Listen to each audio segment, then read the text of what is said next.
नमस्कार जोहार, आपका स्वागत है खबर छत्तीसगढ़ में। तो आइए जानते हैं छत्तीसगढ़ के हर छोटे बड़े शहर से 25 फटाफट बड़ी खबरों को। इससे पहले यदि आप वीडियो को लाइक नहीं किए तो लाइक कर दीजिए और चैनल में नए हैं तो चैनल को सब्सक्राइब कर लीजिए। और आप वीडियो को कहां से देख रहे हैं कमेंट बॉक्स में हमें जरूर बताइए। इन्हें मिलेगा केंद्र सरकार के आवास में 4% आरक्षण। आवास एवं शहरी मंत्रालय की घोषणा। जो आवास एवं शहरी मामलों के मंत्रालय ने दिव्यांग व्यक्तियों के लिए केंद्र सरकार के आवास में 4% आरक्षण की घोषणा की है। दिव्यांग व्यक्तियों के अधिकार अधिनियम 2016 के अनुरूप संपदा निदेशालय ने दिव्यांग जनों के लिए सरकारी आवासों तक उचित और सम्मानजनक पहुंच सुनिश्चित करने के लिए एक आदेश जारी किया है। 10वीं 12वीं में खराब रिजल्ट वाले 40 स्कूलों के प्राचार्यों को नोटिस जारी। कई बिंदुओं पर मांगा गया जवाब। छत्तीसगढ़ में कक्षा 10वीं और 12वीं के परीक्षा परिणाम में खराब प्रदर्शन करने वाले स्कूलों की अब गहन जांच और उनके प्रशिक्षकों पर कार्रवाई की तैयारी शुरू हो चुकी है। जिले में 40 ऐसे स्कूल चिन्हित किए गए जिनका परीक्षा परिणाम 50% से भी कम रहा है। छत्तीसगढ़ में पुलिस कर्मियों की शनिवार की छुट्टी रद्द। डीजीपी ने जारी किया आदेश। छत्तीसगढ़ में शनिवार की छुट्टियों के चलते बेपटरी हुई कार्यप्रणाली को पटरी पर लाने की कवायद शुरू हो गई है। डीजीपी के आदेश पर पुलिस मुख्यालय में शनिवार की छुट्टियां रद्द कर दी गई है। एडीजी प्रशासन ने इसके आदेश जारी कर दिए हैं। अतिरिक्त पुलिस महानिदेशक यानी कि प्रशासन की ओर से जारी इस पत्र में कहा गया है कि कार्यालयीन कार्यों की महत्ता एवं संवेदनशीलता को ध्यान में रखते हुए समय सीमा में प्रकरणों का निराकरण करना आवश्यक है। इस संबंध में पुलिस महानिदेशक ने शनिवार के दिन भी पुलिस मुख्यालय में उपस्थित होकर आवश्यक शासकीय कार्यों के निर्वहन के लिए निर्देशित किया गया है।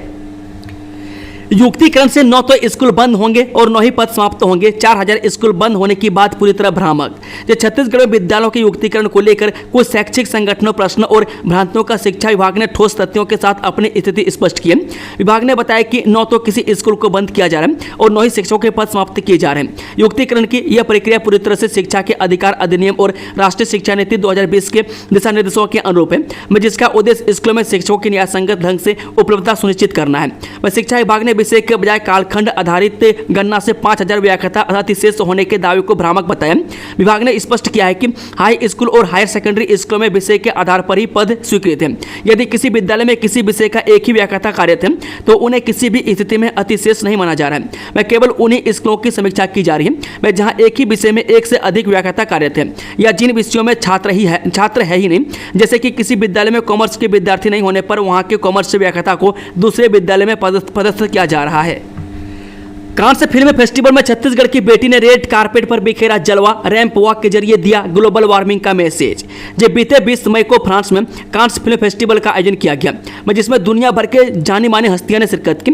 वहीं इस साल का कांस फिल्म फेस्टिवल दुर्ग सहित पूरे छत्तीसगढ़ के लिए खास रहा। इस कार्यक्रम में दुर्ग छत्तीसगढ़ की बेटी जूही व्यास ने रेड कारपेट पर सिर्फ स्टाइल में नहीं बल्कि संकट में फंसी धरती के लिए आवाज बनकर कदम रखा।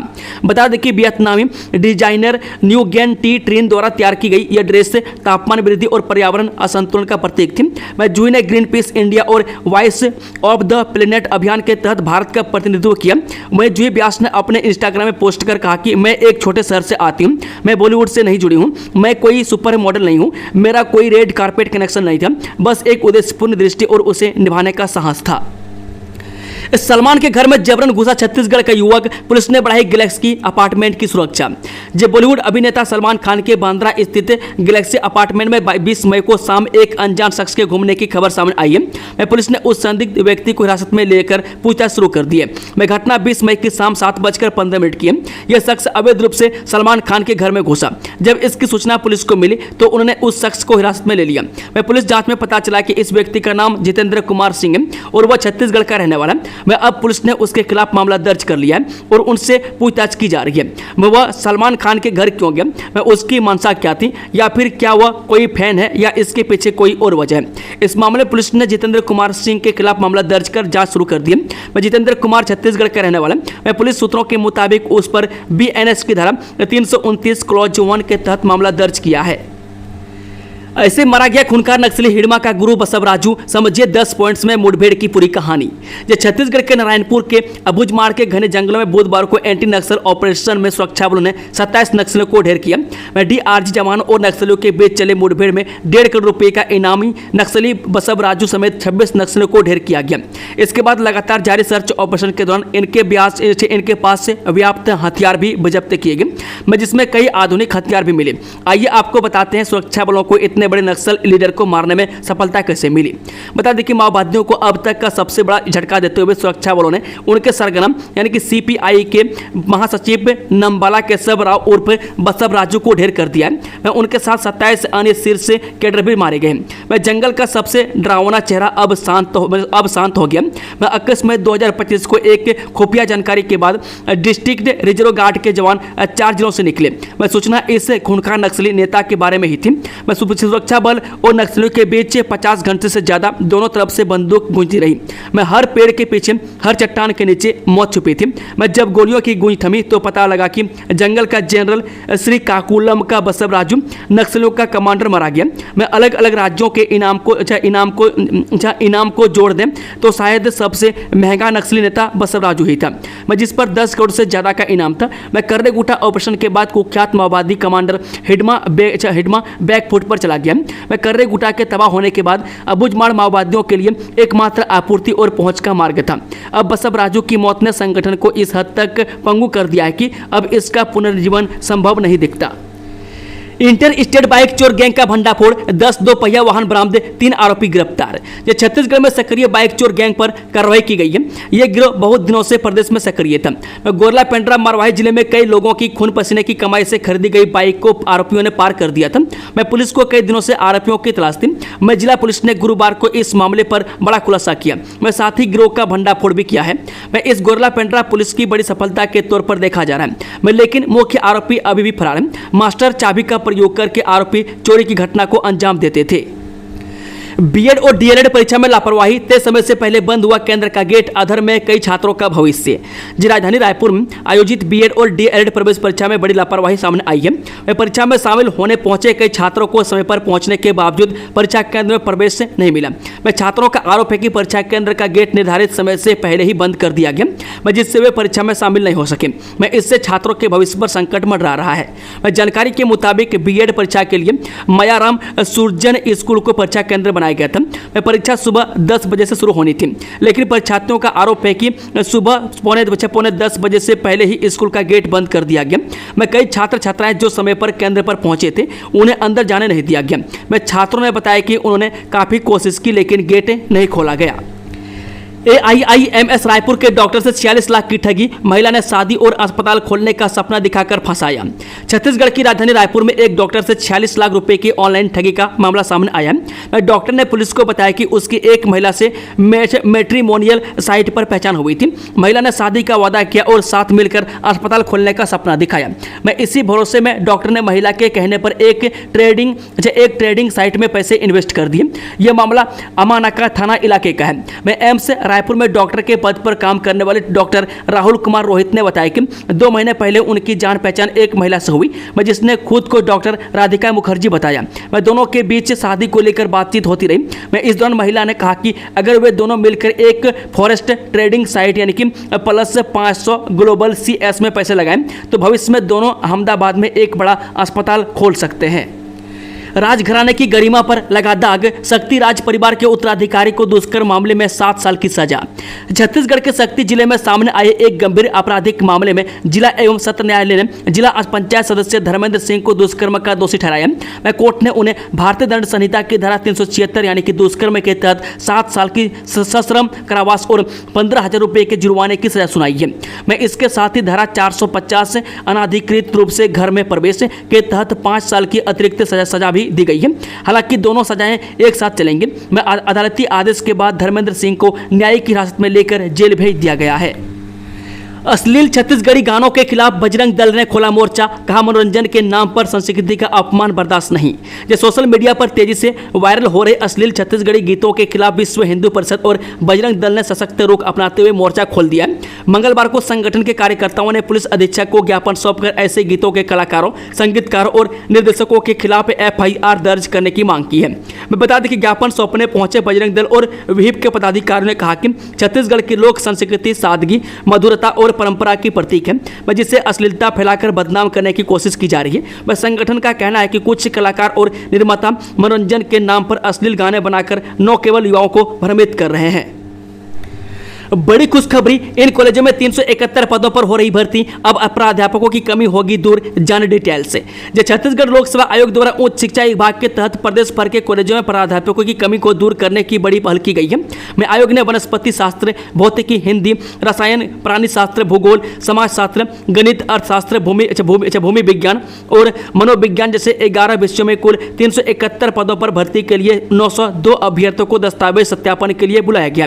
यह प्रक्रिया 2 जून से शुरू होकर 25 अगस्त 2025 तक 2 पालियों में चलेगी। दस्तावेज सत्यापन में शामिल न होने या अर्हता पूर्ण न करने पर अभ्यर्थी की उम्मीदवारी रद्द कर दी जाएगी। इस आदेश के साथ ही प्राध्यापकों की कमी दूर हो सकती है, क्योंकि बिलासपुर सहित प्रदेश के कॉलेजों में लंबे समय से न तो प्राध्यापकों की सीधी भर्ती हुई है और न ही प्रमोशन दिया गया है। पीएम मोदी का 2 टूक संदेश, नो ट्रेड नो टॉक, अब सिर्फ पीओके पर होगी बात। जो ऑपरेशन सिंदूर के बाद प्रधानमंत्री मोदी की पहली जनसभा सरहदी बीकानेर जिले में हुई। मैं जैसा कि उम्मीद थी कि पीएम मोदी आतंक को संरक्षण देने वाले पाकिस्तान को सीधा जवाब देंगे, मैं ठीक वैसा ही हुआ। मैं पीएम मोदी के करीब 41 मिनट के भाषण में आतंकवाद बड़ा मुद्दा रहा। मैं पीएम मोदी ने आतंक के खिलाफ तीखे शब्दों में पाकिस्तान को संदेश दिया कि भारत में अब कोई भी आतंकी घटना होती है तो भारत आतंकवादियों और आतंकी सरपरस्त सरकार को अलग अलग नहीं देखेगा। मैं इसके साथ मोदी ने अंतर्राष्ट्रीय स्तर पर संदेश देते हुए साफ कर दिया है कि आतंकवाद के खिलाफ भारत की ओर से लिए गए फैसलों पर किसी भी देश की दखल बर्दाश्त नहीं होगी। छत्तीसगढ़ में अमृत भारत स्टेशन का उद्घाटन, रेल यात्रियों को सौगात, पीएम मोदी ने किया वर्चुअल लोकार्पण। जब पीएम मोदी ने छत्तीसगढ़ के 5 अमृत भारत स्टेशन का लोकार्पण किया, मैं इनमें भिलाई 3, अंबिकापुर, भानुप्रतापपुर, उरकुरा और डोंगरगढ़ शामिल है। मैं अमृत भारत स्टेशन योजना के तहत इस स्टेशन को आधुनिक की सुविधाओं से सुसज्जित किया गया। मैं भिलाई अमृत भारत स्टेशन योजना के अंतर्गत दक्षिण पूर्व मध्य रेलवे के रायपुर मंडल के भिलाई स्टेशन के पुनर्विकास का काम पूरा हुआ है। मैं यह स्टेशन यात्रियों के लिए अधिक आरामदायक और सुरक्षित बनाया गया है। छोटी छोटी खुशियों से बड़ा बदलाव ला रहा है सुशासन तिहार। लोगों के सपने हो रहे हैं साकार, सुशासन तिहार से खुल रहे हैं समृद्धि के द्वार। जिस सेवा और प्रदेशवासियों की समस्याओं का त्वरित समाधान के लक्ष्य के साथ 5 मई से 31 मई तक सुशासन तिहार के तीसरे चरण में धरसिवा विधानसभा के ग्राम देवरी यानी कि तिल्दा में धरसिवा विधायक पद्मश्री अनु शर्मा जी ने किसानों को ऋण पुस्तिका, ration card, Ayushman card, try cycle, मछली पालकों को फूटकर मत्स्य बिक्री हेतु आइस बॉक्स और जमीन का मालिकाना हक दिलाने हितग्राहियों को पट्टा वितरित किया। मैं साथ ही समाधान शिविर में ग्रामीणों से आत्मीय संवाद करते हुए उनकी समस्याओं को सुनकर निराकरण हेतु अधिकारियों को दिशा निर्देश दिए गए। एटीएस की बड़ी कार्रवाई, पाकिस्तान के लिए जासूसी करने वाला तुफेल पुत्र मकसूद आलम गिरफ्तार। यूपी एटीएस ने पाकिस्तान के लिए जासूसी करने के आरोप में वाराणसी से तुफेल पुत्र मकसूद आलम को गिरफ्तार किया। वह भारत की आंतरिक सुरक्षा से जुड़ी अहम जानकारियां पाकिस्तान के साथ साझा कर रहा था। बता दें कि इस खुफिया जानकारी के आधार पर एटीएस फील्ड यूनिट वाराणसी ने पुष्टि की कि तुफेल पाकिस्तान के कई लोगों के संपर्क में था। वह पाकिस्तान के प्रतिबंधित आतंकी संगठन तहरीक ए लब्बैक के नेता मौलाना शाह रिजवी के वीडियो व्हाट्सएप ग्रुप में शेयर करता था। मैं साथ ही वह गजवा ए हिंद, बाबरी मस्जिद का बदला लेने और भारत में शरीयत लागू करने का आह्वान करने वाले संदेश भी शेयर करता था। कांग्रेस का अनोखा प्रदर्शन, मुर्गा, बकरा, दारू और सिगरेट लेकर पीसीसी अध्यक्ष दीपक बैज के नेतृत्व में कांग्रेसी पहुंचे लोहंडीगुड़ा एसडीएम कार्यालय का घेराव करने पुलिस ने रोका। मैं बस्तर संभाग मुख्यालय जगदलपुर के लोहंडीगुड़ा ब्लॉक में आज गुरुवार को कांग्रेसियों ने अनोखा प्रदर्शन किया। मैं पीसीसी चीफ दीपक बैज के नेतृत्व में लोहंडीगुड़ा एसडीएम कार्यालय घेरने कांग्रेसियों ने हाथ में बकरा, मुर्गा, दारू और सिगरेट लेकर पहुंचे और एसडीएम के खिलाफ जमकर नारेबाजी की। आपको बता दें कि दरअसल कांग्रेसियों का आरोप है कि मुख्यमंत्री के दामाद को बकरा, मुर्गा, दारू आदि न खिलाने की वजह से लोहंडीगुड़ा एसडीएम ने चित्रकोट नाके के पास लगे नाके को अवैध घोषित करते हुए नाका प्रबंधन समिति को भंग कर दिया था। मैं तथा ग्राम के 12 लोगों के खिलाफ गंभीर धाराओं के तहत एफआईआर दर्ज कर दी गई। मैं इस विषय में बुधवार को प्रेस वार्ता करते हुए पीसीसी चीफ दीपक बैज ने समिति द्वारा पूर्व में एसडीएम तथा नेताओं पर किए गए खर्चों का बिल मीडिया के समक्ष प्रस्तुत किया था। वहीं आज गुरुवार को कांग्रेसियों ने एसडीएम कार्यालय का घेराव करते हुए प्रशासन से एसडीएम के खिलाफ जांच कर कड़ी कार्रवाई की मांग की है। रायगढ़ में वर्चुअल डाक अदालत का आयोजन, नहीं आई एक भी शिकायत। जब भारतीय डाक विभाग रायगढ़ संभाग द्वारा गुरुवार को प्रातः 11 बजे वर्चुअल डाक अदालत का आयोजन किया गया। यह अदालत कार्यालय अधीक्षक डाकघर कोतरा रोड स्थित कॉमर्स कॉलेज के पास आयोजित की गई, मैं जहां विभागीय अधिकारियों ने उपभोक्ताओं की समस्या और सुझावों पर चर्चा के लिए उपस्थिति दर्ज की। मैं इस वर्चुअल डाक अदालत का उद्देश्य था कि उपभोक्ता काउंटर सेवा, बचत बैंक, मनी ऑर्डर, स्पीड पोस्टें, डाक जीवन बीमा और अन्य डाक सेवाओं से संबंधित अपनी समस्या और शिकायतें सीधे अधिकारियों के समक्ष रख सके, मैं जिससे उनका समाधान त्वरित रूप से किया जा सके। हालांकि अच्छी बात यह रही कि इस बार आयोजित डाक अदालत में कोई भी शिकायतकर्ता उपस्थित नहीं हुआ। मुख्यमंत्री कन्या विवाह योजना के तहत 58 जोड़ों ने लिए 7 फेरे, रायगढ़ में हुआ भव्य आयोजन। जय मुख्यमंत्री कन्या विवाह योजना के अंतर्गत महिला एवं बाल विकास विभाग द्वारा पटेल पाली सब्जी मंडी प्रांगण में सामूहिक विवाह समारोह का आयोजन किया गया, जिसमें रायगढ़ शहरी क्षेत्र, ग्रामीण क्षेत्र एवं पुसौर ब्लॉक से कुल 58 जोड़ों ने विधिवत रूप से परिणय सूत्र में बंध कर नया जीवन आरंभ किया। इस पुनीत अवसर पर विवाह संस्कार गायत्री परिवार द्वारा संपूर्ण वैदिक रीति रिवाजों के साथ संपन्न कराए गए, जिससे कार्यक्रम में सनातन संस्कृति की गरिमा देखने को मिला। मैं इस समारोह में बतौर मुख्य अतिथि रायगढ़ विधायक एवं छत्तीसगढ़ सरकार के वित्त मंत्री ओपी चौधरी ऑनलाइन माध्यम से जुड़े और नवविवाहितों जोड़ों को आशीर्वाद प्रदान किया। उन्होंने इस अवसर पर सभी जोड़ों को रायगढ़ विधायक कार्यालय की ओर से 5-5 हजार रुपये अतिरिक्त सहायता राशि देने की घोषणा की। मैं गायत्री परिवार के प्रति अपने पुराने लगाव को साझा करते हुए उन्होंने वैदिक परंपरा से विवाह संपन्न कराने के लिए उनका आभार व्यक्त किया। मैं कार्यक्रम में रायगढ़ नगर निगम महापौर जीवर्धन चौहान, नगर निगम सभापति डिग्रीलाल साहू, जनपद पंचायत रायगढ़ एवं पुसौर के अध्यक्ष, सरपंचगण, वार्ड पार्षद एवं अन्य अधिकारी कर्मचारी उपस्थित रहे। अवैध कोयला डंपिंग यार्ड को बंद करने की मांग सौंपा ज्ञापन। जय खरसिया विधायक व पूर्व मंत्री उमेश पटेल 2 दर्जन से अधिक खरसिया के रहवासियों के साथ पहुंचे कलेक्ट्रेट में। कलेक्ट्रेट से मिलकर खरवसिया रेलवे साइडिंग में चल रहे अवैध कोयला डंपिंग यार्ड को बंद करने की मांग रखी। मिला आश्वासन, जल्द होगी कार्रवाई। मोटी कमाई के लालच पड़ा भारी नुकसान, शेयर मार्केट में मुनाफे का झांसा, महिला से 60 लाख की ऑनलाइन ठगी। जिले से एक बड़े ऑनलाइन ठगी का मामला सामने आया है, जहां शेयर मार्केट में मोटा मुनाफा दिलाने का झांसा देकर शहर की एक महिला से 60 लाख रुपए की ठगी की गई। महिला की शिकायत पर पुलिस ने मामला दर्ज कर जांच शुरू कर दी है। बता दें कि मामला सिविल लाइन थाना क्षेत्र का है, जहां रहने वाली एक महिला को शेयर बाजार में निवेश के बदले मोटा मुनाफा देने का लालच दिया गया। शुरुआत में उसे मामूली मुनाफा भी भेजा गया, जिससे महिला का भरोसा मजबूत हो गया। इसके बाद जालसाजों ने गारंटी का झांसा देकर अलग अलग किस्तों में 60 लाख रुपए की भारी रकम निवेश करवा ली। जोरों शोर से चल रही अतिक्रमण कार्रवाई से प्रभावित ठेला लगाने वाले छोटे व्यापारी, मांग पूरी नहीं होने पर दी उग्र आंदोलन की चेतावनी।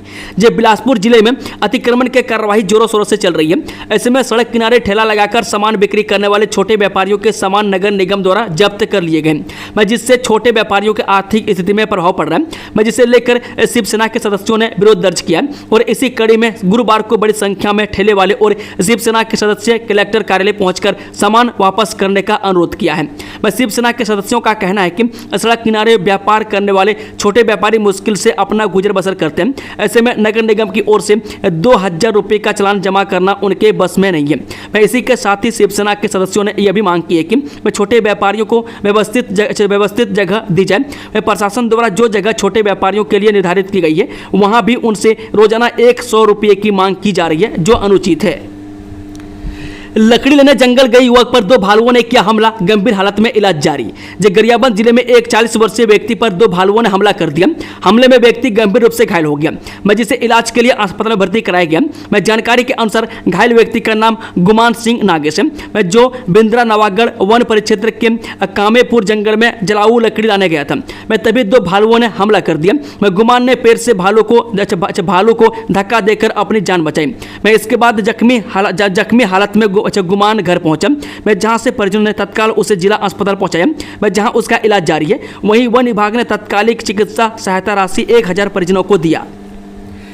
मुख्यमंत्री साई भगवान जगन्नाथ मंदिर के प्राण प्रतिष्ठा कार्यक्रम में हुए शामिल, भगवान जगन्नाथ की पूजा अर्चना कर प्रदेश की सुख समृद्धि और खुशहाली की कामना की।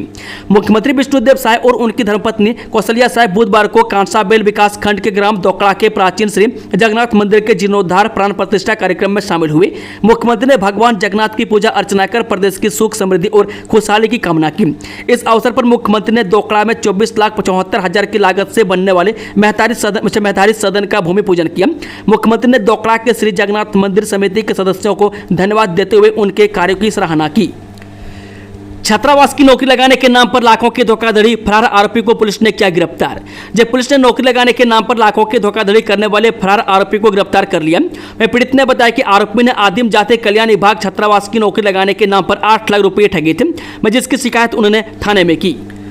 तेज आंधी तूफान से 2 इंडिगो फ्लाइट क्षतिग्रस्त की गई, इमरजेंसी लैंडिंग, 227 यात्री सुरक्षित। जब दिल्ली से श्रीनगर जा रही इंडिगो फ्लाइट 6E 2142 बुधवार यानी कि 21 मई 2025 को एक भयंकर ओलावृष्टि और तूफान की चपेट में आ गई, जिसके कारण विमान को श्रीनगर हवाई अड्डे पर आपातकालीन लैंडिंग करनी पड़ी। इस घटना ने यात्रियों के लिए एक डरावना अनुभव पैदा किया, लेकिन पायलट की सूझबूझ और कौशल के कारण सभी 227 यात्री और चालक दल के सदस्य सुरक्षित है। छत्तीसगढ़ में कोरोना से निपटने की तैयारी, मेकाहारा में कल से कोरोना का ओपीडी, विशेषज्ञ डॉक्टरों की टीम रहेगी तैनात। कोरोना की आई 3 लहर में प्रदेश में 14,000 से ज्यादा लोगों की गई थी जान। देश में बढ़ते कोरोना के मामले को लेकर छत्तीसगढ़ में कोविड से निपटने की तैयारी शुरू कर दी गई है। बता दें कि कोरोना की आई 3 लहर में छत्तीसगढ़ में 14,000 से ज्यादा लोगों की मौत हुई थी। अब फिर देश में बढ़ते केस को देखते हुए आज कोरोना पूर्व तैयारी को लेकर मेकाहारा अस्पताल में बैठक हुई, जिसमें मरीजों के इलाज, दवा, बेड, ऑक्सीजन, पीपी किट और सैंपल जांच की सुविधा समेत अन्य विषयों पर चर्चा की गई। मेकाहारा में कल से कोरोना का ओपीडी शुरू करने का निर्णय लिया गया। इसके लिए विशेषज्ञ डॉक्टरों की टीम गठित कर दी गई है। बता दें कि भीमराव अंबेडकर अस्पताल के डीन डॉक्टर विवेक चौधरी ने laluram.com से बातचीत में कहा, बैठक में सभी विभागों के अध्यक्षों को बुलाया गया था। मैं अचमू ही कल से कोरोना के संदिग्ध मरीजों की इलाज अलग से की जाएगी। मैं देश में बढ़ते कोरोना के मामले को देखते हुए रायपुर में कोरोना के समय की गई व्यवस्थाओं को फिर से दुरुस्त किया जा रहा है। मरीज बढ़ने पर कोरोना वार्ड बनाया जाएगा। मैं डॉक्टर चौधरी ने बताया कि आज से मेकाहारा में अलग से कोरोना ओपीडी का संचालन किया जाएगा। इसके लिए विशेषज्ञ डॉक्टरों की तैनाती की जाएगी। में लैब टेक्नीशियन भी रहेंगे। में लेबर वार्ड, आईसीयू, वेंटिलेटर की व्यवस्था भी होगी। छत्तीसगढ़ में ऑरेंज और येलो अलर्ट, अगले 3 घंटे में आंधी बारिश की संभावना। जाने मौसम विभाग ने किन जिलों के लिए जारी की चेतावनी। जब मौसम विभाग ने छत्तीसगढ़ के 11 जिलों में ऑरेंज और 12 जिलों में येलो अलर्ट जारी किया। मैं अगले 3 घंटे में 40 से 60 किलोमीटर प्रति घंटे की रफ्तार से तेज हवा के साथ बारिश और बिजली गिरने की संभावना जताई गई है। मौसम विभाग ने सुकमा, बीजापुर, दक्षिण बस्तर, दंतेवाड़ा, बस्तर, नारायणपुर, कोंडागांव, उत्तर बस्तर, कांकेर, धमतरी, बालोद, राजनांदगांव, गरियाबंद जिले में ऑरेंज अलर्ट जारी किया। इन जिलों में 40 से 60 किलोमीटर प्रति घंटे की रफ्तार से तेज आंधी के साथ बारिश और आकाश से बिजली गिरने की संभावना है। वहीं सुकमा, बीजापुर, दक्षिण बस्तर, दंतेवाड़ा, बस्तर, उत्तर बस्तर, कांकेर, धमतरी, बालोद, राजनांदगांव, गरियाबंद, महासमुंद, रायपुर और दुर्ग में येलो अलर्ट जारी किया गया। मैं इन जिलों में 30 से 40 किलोमीटर प्रति घंटे की रफ्तार से हवा चलने के साथ बारिश की संभावना जताई गई है। कांग्रेस बस्तर में निकालेगी न्याय पद यात्रा। 3 दिन की यात्रा में जल, जंगल और जमीन के संरक्षण को लेकर उठाएगी आवाज। जब बस्तर संभाग में जल, जंगल और जमीन के संरक्षण की आवाज अब सड़कों पर गूंजेगी। मैं छत्तीसगढ़ प्रदेश कांग्रेस कमेटी 26 मई से 28 मई 2025 तक 3 दिवसीय न्याय पद यात्रा निकालने जा रही है। मैं यह यात्रा कांग्रेस प्रदेश अध्यक्ष दीपक बैज के नेतृत्व में निकाली जाएगी। इस यात्रा में कांग्रेस के सभी वरिष्ठ नेता भी शामिल होंगे। मैं यह पद यात्रा 26 मई को दोपहर 3 बजे बचेली बस स्टैंड से शुरू होकर दंतेवाड़ा तक जाएगी। मैं कुल 33 किलोमीटर की इस पदयात्रा के जरिए कांग्रेस बस्तर के आदिवासियों द्वारा सदियों से संरक्षित जल, जंगल और जमीन और खनिज संसाधनों को बचाए रखने का संदेश देगी। दोस्तों, खबरों का सिलसिला समाप्त होता है। जानकारी पसंद आई तो वीडियो को लाइक, शेयर, चैनल को सब्सक्राइब जरूर कर लें और कमेंट बॉक्स में कमेंट करके बताएं कि आप न्यूज़ को किस जिला पंचायत से देख रहे हैं। Thank you, all the best. जय हिंद, जय छत्तीसगढ़।